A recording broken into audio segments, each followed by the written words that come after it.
जासूस नहीं है। हम संत रामपाल जी के शिष्य हैं और लगभग लगभग बाड़मेर जिला है हमारा, और बाड़मेर जिले के अंदर शायद हम गुरुद्रोही घोषित कर चुके हैं, क्योंकि मैं पवन दास जी के सारे वीडियो देखता हूँ और शेयर करता हूँ। आपने हमें न जाना न पहचाना, उसका कोई बात नहीं, लेकिन इतना गलत आरोप मत लगाइए। दूसरी बात, रही बात, पवन दास जी ने बोला है कि किसानों के आंदोलन को सत सेवकों की तरफ से मैं समर्थन करता हूं, तो क्या पवन दास जी ने सत सेवकों से पूछा था क्या?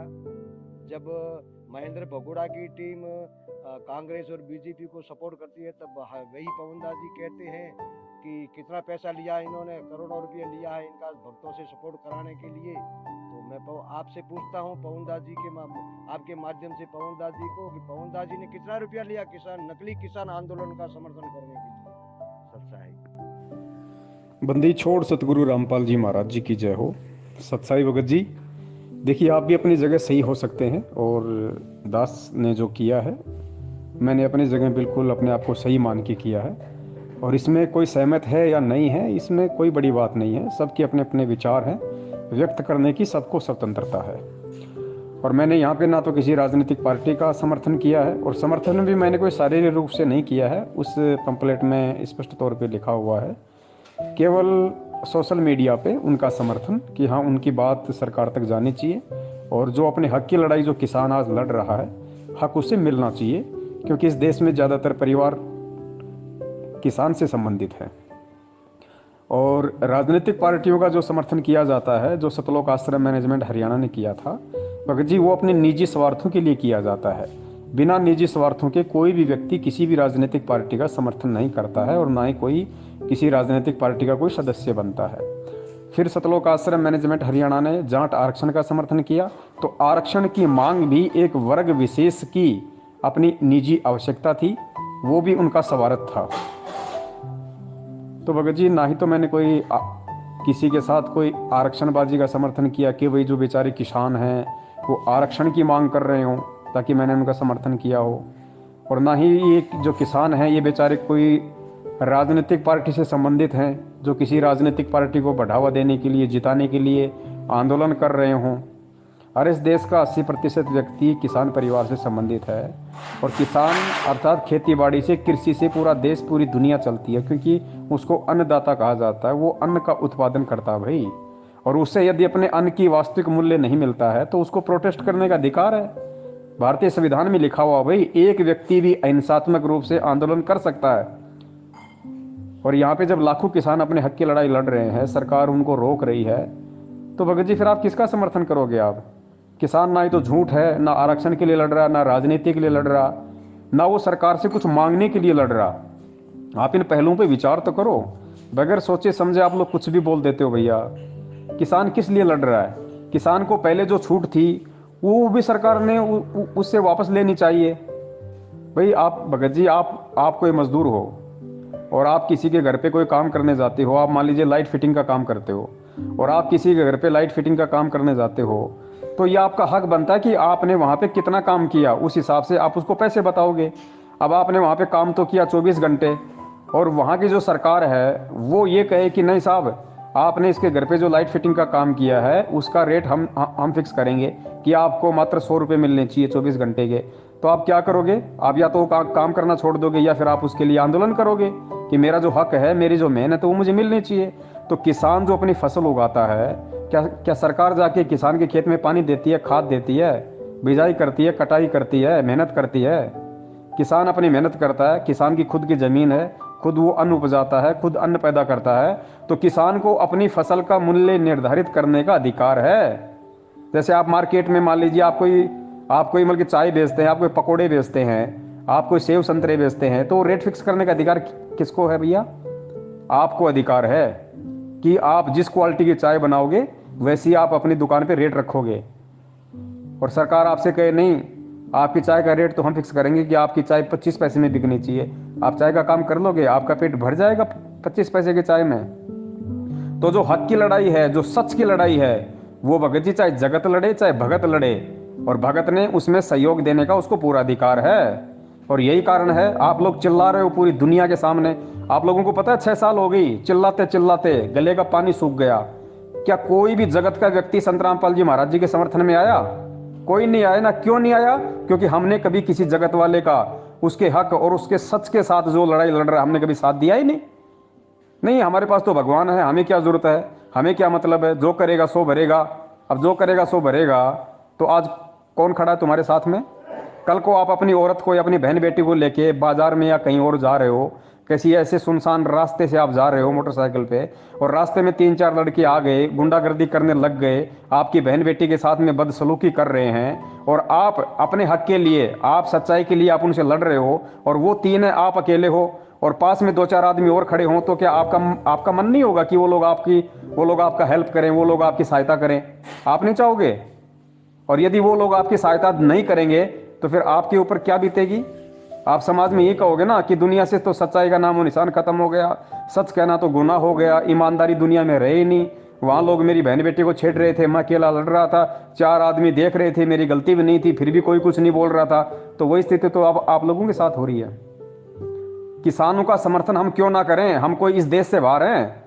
हम कोई इस दुनिया से बाहर हैं? किसान जो अन्न उपजाता है, तो क्या हम अन्न नहीं खाते? हम क्या भगत जी पत्थर खाते हैं? और जो व्यक्ति अपने हक की लड़ाई लड़ रहा है, जो सच की लड़ाई लड़ रहा है, जिसका कोई स्वार्थ नहीं है, ना कोई आरक्षण मांग रहा, ना कोई राजनीतिक पद मांग रहा, ना सरकार से नौकरी मांग रहा, ना सरकार से हराम के पैसे मांग रहा, वो किसान अपना हक मांग रहा है। और यदि कोई व्यक्ति अपना हक मांगता है, यदि कोई सत्य की लड़ाई लड़ता है, तो गुरुदेव ने कभी मना नहीं किया कि तुम उसका साथ दो। अब गुरुदेव तुम्हें यह भी नहीं कहेंगे कि तुमने उनका साथ देना है। ये ज्ञान आधार की बात होती है, या आदमी के स्वयं के विवेक की बात होती है, ये कॉमन सेंस की बात होती है। और जिस व्यक्ति में संत रामपाल जी महाराज जी का भगत होके इतनी भी कॉमन सेंस नहीं है, तो धिक्कार है उस व्यक्ति का ये भक्ति करने का और ये कहने का कि मैं जगत गुरु तत्वदर्शी संत रामपाल जी महाराज जी का भगत हूँ। अरे जो तत्वदर्शी संत का भगत होता है, उसके तो चारों आंखें खुल जाती हैं, 2 तत्व ज्ञान वाली और 2 ये आंखें जो पहले हम लोग अच्छे से नहीं देख पाते थे, सही बुरे का निर्णय नहीं कर पाते थे, वो आंखें अब सही बुरे का निर्णय भी करेंगी इस ज्ञान आधार से। और तत्व ज्ञान वाली आंखों का तो कहना ही क्या। तो ये कहना भगत जी कि जब सतलोक आश्रम मैनेजमेंट वाले बीजेपी का या कांग्रेस का समर्थन करते थे, तो पवन दास कहता था कि उन्होंने कितने पैसे लिए।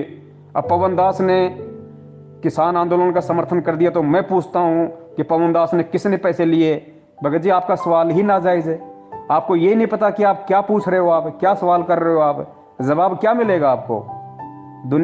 आप भगत जी तत्वदर्शी संत के शिष्य हो, थोड़ा शांति से पहले सोचा करो कि मैं क्या शब्द बोलने जा रहा हूं और उन शब्दों का क्या रिएक्शन होगा। परमात्मा कहते हैं कि जिसकी जितनी बुद्धि उतना दे बताए, उसका बुरा मत मानियो, अधिक कहां से लाए। तो बड़े भाई मुझे आपकी बातों का बुरा नहीं लगा, आपके शब्दों का बुरा नहीं लगा, लेकिन जब आप लोग संत रामपाल जी महाराज जी के शिष्य बन के इस तरह की बातें बोलते हो ना, तो दूसरे लोग आपको मूर्ख समझते हैं, बावड़ा समझते हैं, नादान समझते हैं। तो जगत में कम से कम अपनी मूर्खता और अज्ञानता के कारण अपने गुरु की तो हंसाई मत कराओ, उसकी तो बेइज्जती मत कराओ भाई। और तुम लोग भगत होके यदि सच में और हक की लड़ाई में किसी का साथ नहीं दे रहे हो ना, इसीलिए लोग आज तुम्हारे साथ नहीं है। ये दुनिया वाले, तुम्हारे रिश्तेदार तक तुम्हारे से नफरत करते हैं। वो इसलिए नहीं करते कि तुम संत रामपाल जी महाराज जी के शिष्य हो, वो इसलिए करते हैं कि तुम संत रामपाल जी महाराज जी के ज्ञान को आधार बना के नहीं चलते। तुम लोग उनकी शिक्षाओं के विपरीत चलते हो। तुम लोगों का जहां स्वार्थ होता है, जहां राजनीति की बात आती है, जहां आरक्षण की बात आती है, वहां तो जा जाके तुम उनके धरनों में बैठ जाते हो। आनंदपाल जैसे गुंडों की सीबीआई जांच के समर्थन में तुम बैठ जाते हो, 5-5 लाख रुपए के चेक उनके हाथों में कुपात्रों के पकड़ाते हो। और जब एक देश का किसान जो पूरे देश को दिन रात मेहनत मजदूरी करके अन्न खिला रहा है, खुद रात को सर्दियों में पानी देता है, दुनिया के लिए अन्न पैदा कर रहा है, और उस किसान को जब अपने ही जमीन से पैदा किए गए अन्न की सही तरीके से कीमत तक नहीं मिलती है, उसका बेचारे का परिवार तक ढंग से नहीं चलता है, उसकी आवश्यकता की वस्तुओं की जरूरत पूरी नहीं होती है, और वो यदि ऐसे में अपने हक की लड़ाई लड़ता है और तुम भगत होके वो ये कहते हो कि तुमने क्यों उनका समर्थन किया, तो धिक्कार है भगत जी, डूब के मरने की बात है ये संत रामपाल जी महाराज जी के भगत के लिए। अरे विचार करो, थोड़ा बहुत देश दुनिया को भी जाना करो, समाचार भी देखा करो। किसान का अन्न 18 से 20 रुपए किलो मंडियों में बिकता है गेहूं, और एक पार्ले जी का बिस्कुट 5 रुपए का। कितना वजन आता है उसका? 50 ग्राम भी नहीं आता। सोचो वो कितने का बिक रहा है। किसान से मक्का 40 रुपए किसान से मक्का 4,000 रुपये क्विंटल में लेके, और ये बिग बाजार वाले, ये बड़ी बड़ी जो कंपनियां हैं, उनको पीस पास के 2 रुपये की थैली में पैक करके जो 40 रुपये किलो किसान से मक्का खरीदता है, उसका रेट देखना मार्केट में 170 रुपये। उसने क्या मेहनत किया भाई? किसान ने कितनी मेहनत करके मक्का उगाई, कितनी उसकी देखभाल की, अपने खून पसीने से उसकी सिंचाई की। किसान को क्या मिला? मुश्किल से 5-7 रुपये 1 किलो पे। और उसने क्या किया? उसने 5-7 रुपये की मेहनत की और उससे कम से कम 4 गुना ज्यादा रेट पे मार्केट में उसी किसान को बेच रहा है। और फिर कहते हो कि पवन दास ने किसानों का समर्थन क्यों किया? अरे सच का समर्थन नहीं करोगे तो क्या बिन लादेन का समर्थन करोगे? डूब के मरने की बात है।